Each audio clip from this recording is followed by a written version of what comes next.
Welcome, everyone. I hope everyone's having a great day. The talks have been excellent. In fact, interesting, really perfect alignment with the talks because the 471 talk prior by Moritz was fantastic to lead into this one. He was referencing another talk, which I think is this one, referencing TA 505. This effort, which is pretty interesting, was something that we started work on a number of months ago. And just ironically, with everything that's transpired with the COVID-19 issue and the after effects of it, has made this even more relevant than before. As the title recommends, this is about a risk associated with phishing attempts using a lure of a weaponized CV or resume. And other props go out to my team here. I got to give them credit. We're really proud of our branding efforts. Steve Lux and Will Keitel, who did a great job with the graphics here. And the research behind this, which I have to give the team credit for, because without them, we wouldn't have been able to figure out some of what we're going to show you here today. Danny Adamitis and Ian Winslow have done a phenomenal job here. So getting into this, really quick agenda here. We're going to go over a quick introduction of what has happened and how this transpired, how it actually has an impact on what we're dealing with today. The actual weaponized CV attack, if you will, how it seems to be manifesting and how we expect it to probably be continued, especially now with the jobless claims. Now, even just today's numbers topping over 3 million, it looks like it's going to be pretty terrifying. So we'll see what's happening, and we'll see how this will impact that. We'll do the identification of cluster 2, and I'll explain what that means here shortly, and then the correlations to actually TA 505, which was referenced by Moritz earlier, and then the key point takeaways here to run with. So quick background on myself. So I'm the founder and CEO of Prevailion, which was founded in late 2017. Basically, company was the creator and sort of the pioneer behind compromise intelligence, kind of a newer form of intelligence that delivers confirmed evidence of compromise in a way that's very interesting. Much of what we hunt for is intended to derive that detail back to our customers to understand exactly how they may be impacted or actively compromised, and how their partners may be as well, so they can prevent some sort of contagion, which is a big deal and even more relevant now than ever. But prior to that, going back to 2010, I founded a company called Unvalence. That was actually, ironically, the terminology that we were using back then was data leak intelligence, which is kind of interesting. And that company was grabbing telemetry on victimized organizations, primarily around larger scale, what we'll call commodity botnets back then. That organization was acquired by Mandiant. Many of you, I'm sure, remember the company, but those of you that don't, it was acquired by FireEye shortly after the acquisition of Unvalence. I stayed on board through that time period up to the acquisition and then left. Great company, really phenomenal group of people there that I had the pleasure of spending some time with. That did lend a lot of sort of the impetus behind the efforts to go build out Prevailion. So it was a pretty exciting time. Watch the manifestation of the vectors change over that next, kind of 10 years, where rather than going and pounding on the front door of an organization, why not just go through a weak link like a third party? And ultimately, that's what incited my idea behind building out Prevailion. So getting into the topic of this particular presentation, weaponized resume activity. It sounds like a very obvious thing, and it is. And it's unfortunate that that these guys have decided to run with it. And I think that now more than ever, with what was referenced before with the Neckers botnet takedown with Microsoft, I think that was infrastructure that was soon to be kind of degraded and jettisoned inevitably. I think it had been around long enough that I think the bad actors here figured that they needed to retool and essentially figure out new ways to populate their ecosystems with malware. This one being one of the more effective methods, and I think probably going to be more effective than they originally intended, sadly. But as you can see with this graphic, and these graphics are available to be looked at in higher res on our blog, and that's blog.prevailion.com if you guys want to look at those more deeply. But the vector here is indeed malicious email, or as they're calling it now, BEC, business email compromise. What was compelling and interesting about this, and I'm going to go into a little bit more detail here, is the email that came in, and in this case, it came in the German language. It was intended to deliver what looked like an innocent payload, But as you can see in the graphic here, there was an ISO image, CD image that was attached to this email. Within that ISO, if you analyze it, you can start to see a number of PowerShell invokes, which are pretty interesting. One of which most compelling is that dmnn.rar file, compressed file there that was sort of nefarious in its own right just by the name of it. Very interesting, way to deliver some of this information. Decompressing that folder, you get a batch file, you get an executive file of some kind, and you get a JPEG.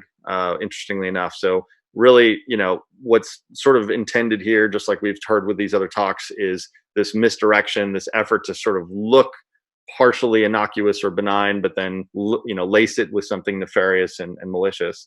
That JPEG is indeed a decoy image, shows a broken image file, which kind of makes it look like, oh, just didn't transfer very well. Someone uninformed or uninitiated in this world would probably just dismiss it as something fairly innocent and move on. But unfortunately, at this point, things have been deployed, and the attack continues. So what you're ultimately watching through this process is a use of tools like PowerShell, stealing credentials and credit cards with this attack. They're literally hunting through the default locations where they are going to be able to find things that are critical for their efforts. You can see the cookies directory, login data, and web data being pulled apart and pulled up and grabbed and run with. Pretty compelling visualization around what's actually going on behind the scenes by these actors.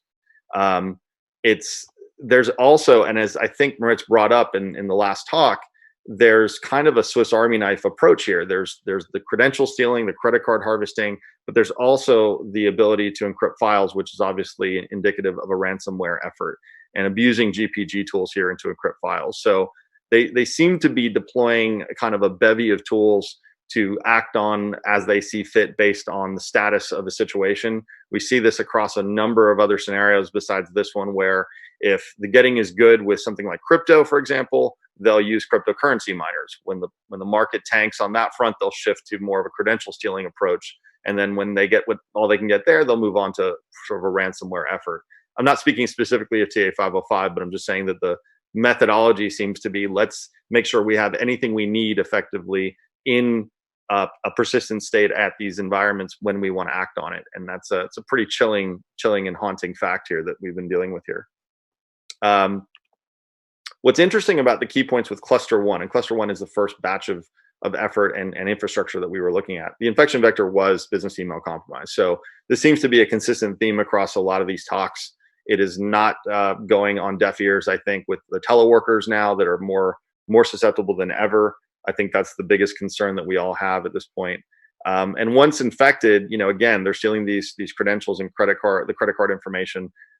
Credit card companies are worried as is now with people's ability to pay them down, much less with the thievery going on in addition to that.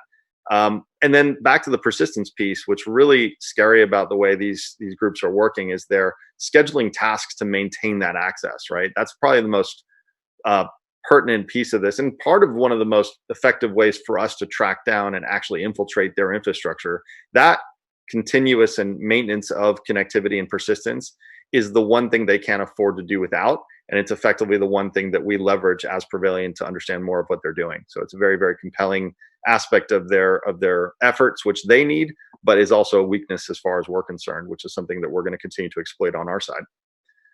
Older variants use GPG tools. There is issues here where assigned binary is a little bit harder to defend against. It looks a little more legitimate than something that's not. There is a suggestion here that a newer version that could actually allow an actor to use this for ransomware purposes. So back to this idea that there's kind of a bevy of tools being delivered for whatever aspect they're trying to go after here. Moving on to cluster 2 here. So cluster 1 was the first batch of infrastructure that was detected, pulled apart. Cluster 2 was really interesting. Very, very clear indications of overlap here with infrastructure.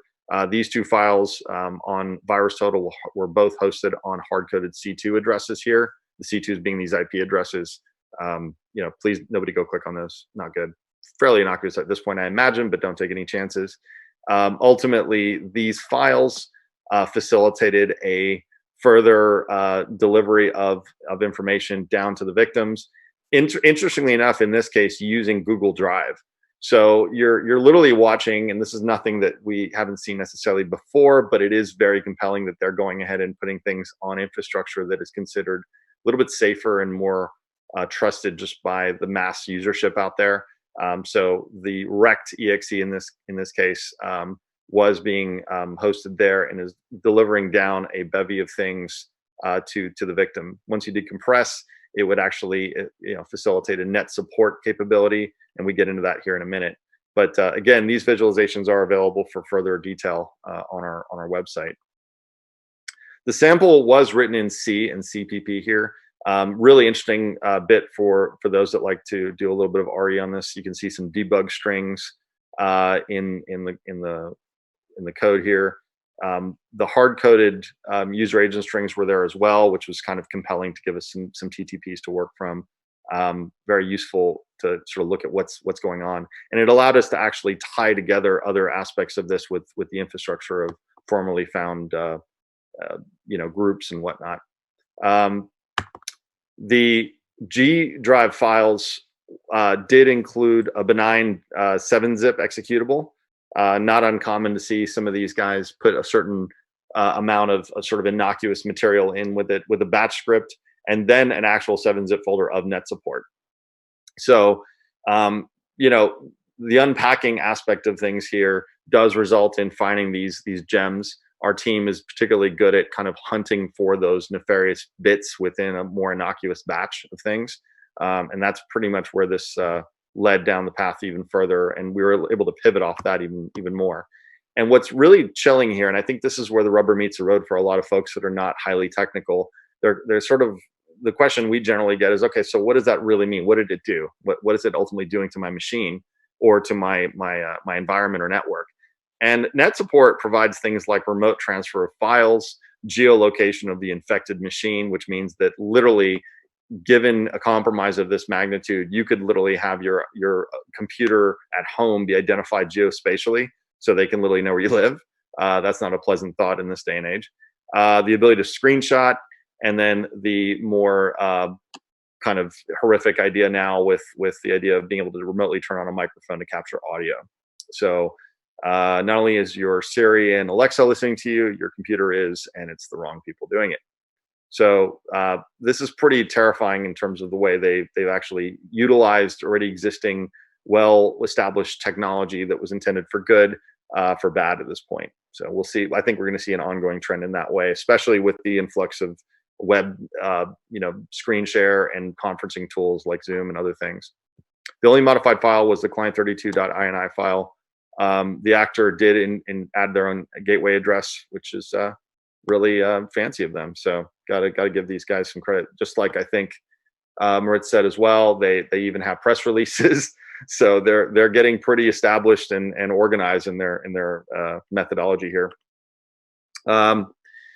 Key points with cluster 2 that I think is really the big takeaways here is that the infection vector is unknown. I mean, I think it's safe to surmise that there's a good chance that VEC is indeed another way this could be delivered, but that's simply just an opinion and a guess on my part. It seems to be a very prolific method to getting things deployed. The victim would be sent the wrecked loader. That is indeed an exe. It is different than wrecked ransomware. So I just want to clarify that. Communication with GDrive was instigated. Download of the net support tool, which I mentioned a second ago. Signed Windows binary, which makes it harder to detect again. The more sophisticated TTPs here does show an advancement by this group. They've gone from something a little bit more rudimentary, things like the commodity botnets of like Neckers, to something much more sophisticated that are much more targeted. The overlap with prior activity gets pretty interesting. There was an FSI report by South Korean CERT that did have these two files and the digital identities and signatures of these two files that provided an overlap for us to connect the two groups together here, or the two clusters together, I should say. You have wrecked on the left side of your screen, and you got flawed Amy on the right side, and you can see that the details include this interesting organization called Allo Ltd, which appears to be a London-based little grocer or bottega of some kind. with effectively the identical information there. So same road, same country, state, effectively, and postcode. Those two files are a pretty sophisticated linkage between these groups. What's interesting is when you do a search on that organization, it is now defunct, basically dissolved in November of 2018. So someone has been using certs along those lines to sort of mask their environment. Who knows what the story is behind this organization, but certainly a very good way to pivot off that data to figure out linkages. Bringing this all together, and this is a really good graphic that's a little bit too complicated for the short time that we do have here, but it'll be worthwhile for you guys to go look at in detail. But you can see the step one with cluster one, a little less sophisticated than, say, the cluster two efforts, using things like ISO files, things that could probably be identified with a sophisticated security system. Good AVs can probably determine strange behavior that might be able to help affect change here with cluster one. When you start watching the TTPs around cluster two, you start seeing a lot more sophistication, using of infrastructure, cloud infrastructure that is trusted. Then you tie that all to the TA505 connection. That group is absolutely motivated and probably one of the more prolific ones out there that really seems to have its ties into a lot of nation state-esque activity. The good guesses out there by a lot of groups, but I think that we're not seeing the end of these guys for a while. They're definitely populating their infrastructure and infection base substantially at this point. And they are, as I said before, maintaining that persistence in these environments so they can act on it when they see fit to do so.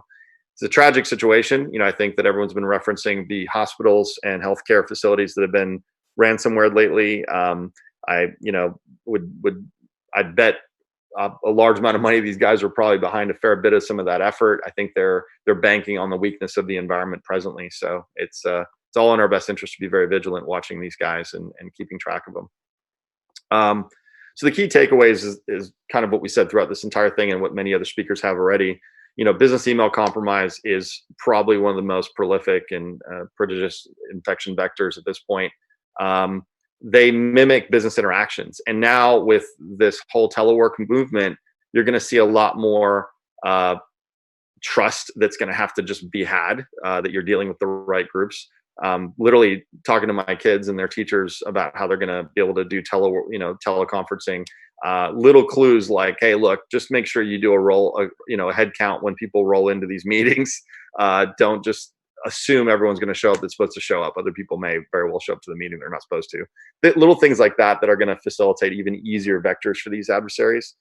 They're going to continue to rely on third-party services and commercially available tools to decrease detection because they're just inherently trusted. It's really a problem. A couple interesting visuals as we wrap up here. This is global contagion of TA505 from Prevalence perspective. We're able to see this in pretty high fidelity. So we actually have the IPs of the victims beaconing out to infrastructure that we know these guys have resided at. It's pretty concerning. When you can see Europe, and this cluster is a little bit more clustered. You can see here the European focus a little more detailed. So pretty interesting stuff. We're continuing to track this now more than ever with some of these groups that are moving around. We've been busier than we've been probably most of the last quarter of 2019, just in the last 3 weeks with everything that's been transpiring. So we're more than happy to take any thoughts and recommendations about what kind of adversaries are the most problematic, because we're there to sort of infiltrate that infrastructure and understand where these people have seeded their malware and help illuminate that. And with that, we come to a close. Thank you all for your time.